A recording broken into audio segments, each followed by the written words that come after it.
Over the years, many lives have been changed by events that took place at camp meeting or on the old camp grounds.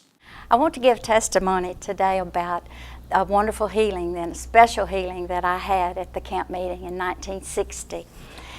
In the midst of a very tragic thing, my father being killed in a car wreck, in November of 1959, I was diagnosed with having tuberculosis. In fact, I had hemorrhage 6 times. Well, back then you had to be put in isolation and you had to be put hospitalized most of the time. But whenever they took me to the hospital, I was there for 5 months. And I was in the Pines Sanitarium for tuberculosis patients in Shreveport, Louisiana. That was a long time for a 20-year-old. At the end of May, they sent me home, and to have 6 more months to a year of more bed rest. And then when they sent me home with 2 gallons of pills to be taken. Well, when I got home, I felt isolated from everybody. And I had had time while I was in the hospital to really contemplate about things. And I'd always been taught that healing can come through the laying on of hands and being anointed with oil. And so a camp meeting was coming up, and I knew that Brother Barnes always had a healing line at the camp meeting.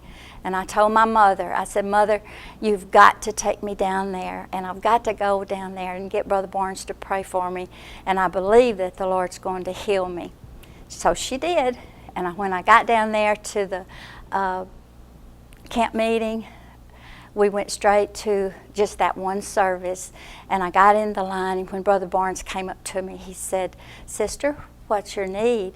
I said, "Well, Brother Barnes, I just got out of the hospital with tuberculosis, and I feel that the Lord is going to heal me." He put his hand up to put it on my head, and when he did, he said, "Oh, you are already healed." And when he touched my head, I felt the warm healing of the Holy Ghost go from the top of my head, went down into those lesions where I had hemorrhaged 6 times. I felt it go through my lung and all the way down into my feet. And from that time on, whenever I started feeling well and and I knew that the Lord had healed me. And when I'd had further x-rays and tests done just a while later, the doctor couldn't believe that I had even had TB. And I told him, I said, I knew I had been healed. And he said, "Not only do you not have TB, you don't even have the scarring where the TB was." We're here 53 years later. I'm still healed from that, and God has healed me many times since. We want to hear your story. Share it with us at the Louisiana District website. Just click on the 100 Camp logo.